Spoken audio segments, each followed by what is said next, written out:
Hello, thank you for clicking on my fifth set of literature critiques. Again, I've read one featured text and 7 other books, and I can't wait to tell you about them, so let's get started. My featured text this week is The Little House by Virginia Lee Burton.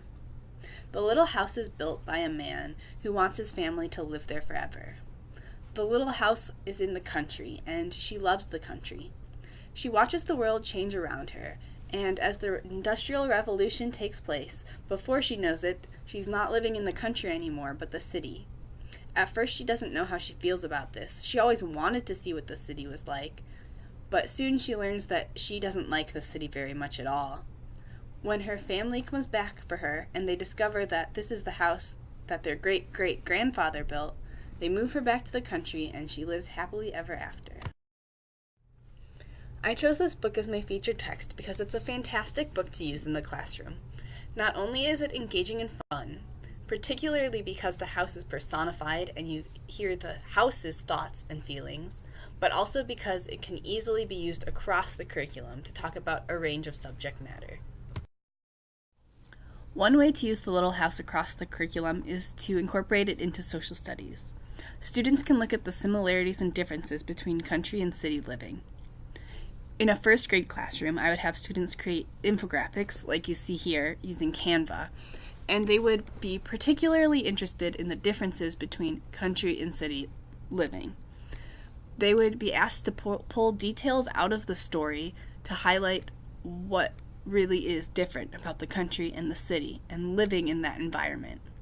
They would focus primarily on the human characteristics, those structures that people build and how they affect life, and why there are those differences between the country and city because of the human impact. But students could also look at the physical characteristics that are different between the country and the city. Students could then share their infographics with whoever they wanted, parents, they could be put on a school website, whatever. Another way to incorporate the little house across the curriculum is to use it in an English language arts lesson. In this lesson, I would be working with third grade, and we would be focusing on personification. The house in the story is heavily personified. Although the story is written in third person, the house is thinking things and feeling things, so we would use this book to talk about personification and how things that can't have human characteristics do. And we would create riddles about inanimate objects, giving them those human characteristics and where they're thinking and they're feeling and they're waving and things of that nature. Students would post their own riddles on Padlet, and then they would be able to comment on their peers and try to figure out and solve those riddles. This would be an activity to help us enter into that conversation about personification and figurative language. I also read 7 other books this week, one of which was Showay by Jacqueline Woodson. In this book, she writes about 7 generations of her family and the women in her family. She tells their stories and ties them all together through this idea of the Showay, which was a quilt that led slaves to freedom.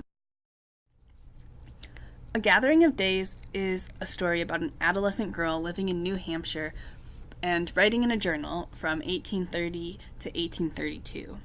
She goes through many life events, like her father remarrying and her best friend dying, but everything is handled with grace, and it's a wonderful book for adolescents to read.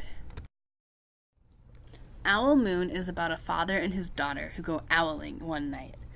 As they walk through the wintry forest, they have to be very quiet so they don't scare the owls away. It's a beautifully written book and uses a lot of figurative language. Song of the Swallows is about a young boy who lives in a small town in California right by one of the missions. And he is fascinated with the swallows, and his friend Julian is the gardener at the mission church, and he tells him all about the swallows.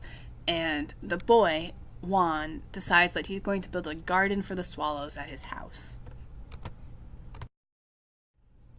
Always Room for One More is a Scottish folk song which was passed on through oral tradition. Always Room for One More is about a family who always has room for one more person, and whoever comes past their house is welcomed in. Henry's Freedom Box begins when Henry Brown is a young boy living in slavery. It tells about his life and how he gets married and how he has children, and then his wife and his kids are taken away. They're sold. And he decides that he is ready to be free and to make that happen. Henry Brown mails himself to freedom. Journey is a wordless picture book about a girl who's feeling a little lonely and a little bored, and so she takes her magic red marker and with her imagination she creates a whole world. She goes on adventures and she solves problems, and in the end she does find friendship. These are the 8 books I've read this week, and I would highly recommend them all. Thank you so much for watching.